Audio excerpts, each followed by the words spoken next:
If you like this video and want to see more, please hit the red subscribe button now.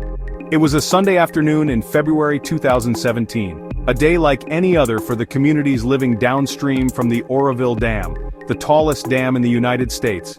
Families were together, dinners were being prepared, life was moving at its usual, comfortable pace. Then, the alerts started to scream: phones, televisions, radios. The message was chillingly direct. It was not a drill, it was an order: evacuate immediately. Authorities warned that a critical part of the dam, the emergency spillway, was failing. They feared a catastrophic collapse was imminent. An uncontrolled wall of water, 30 feet high, could soon be unleashed, wiping out everything in its path. The reaction was instant. A quiet Sunday was shattered by a wave of disbelief, quickly followed by sheer panic. The order was clear: get out now. The scene descended into controlled chaos. So how did we get here? How did this marvel of modern engineering end up on the brink of collapse? The story begins with rain, an immense amount of it. The winter of 2017 was one of the wettest on record for Northern California. A series of powerful atmospheric rivers pounded the region, filling Lake Oroville to its absolute limit. The dam was doing what it was designed to do: hold back the water. But the sheer volume was relentless. To relieve the pressure, dam operators had to use the main spillway, a massive concrete channel designed to release water in a controlled manner. That's when the first sign of trouble appeared. On February 7th, a routine inspection revealed a huge crater had formed in the main spillway. A section of the concrete chute had simply disintegrated, torn away by the force of the water. This was a serious problem.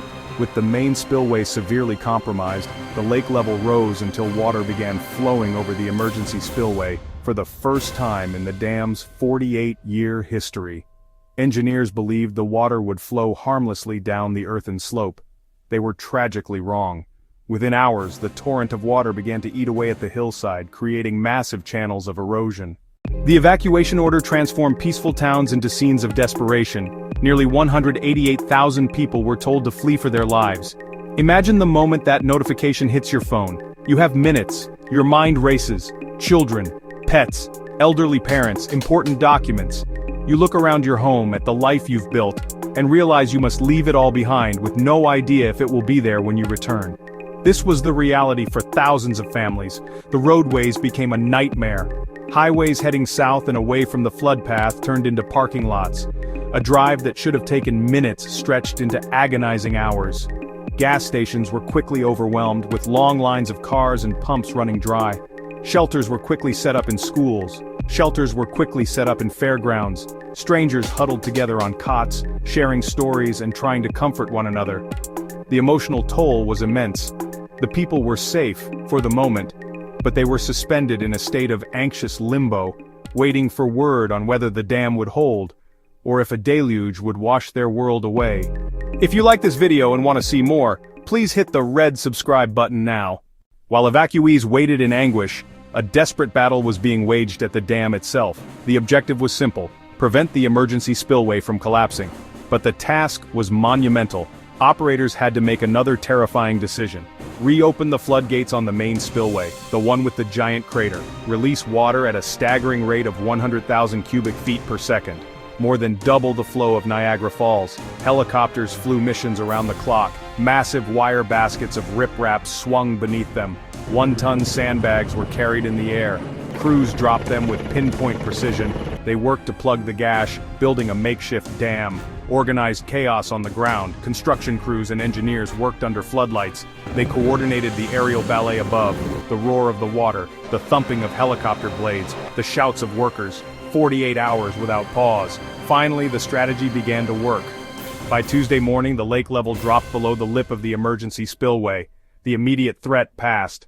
When the evacuation order was finally lifted, people returned to their homes with a profound sense of relief, but also with a lingering unease. Their silent guardian in the hills had shown a terrifying vulnerability. In the wake of the crisis, investigations were launched. What went wrong? The findings pointed to a long history of systemic failures. Original design flaws, maintenance had been deferred. Cracks and signs of decay in the main spillway had been noted for years, but were not deemed critical. The lessons learned were harsh and expensive. California and the nation were forced to confront the fragility of their aging infrastructure. The Oroville Dam crisis became a wake-up call.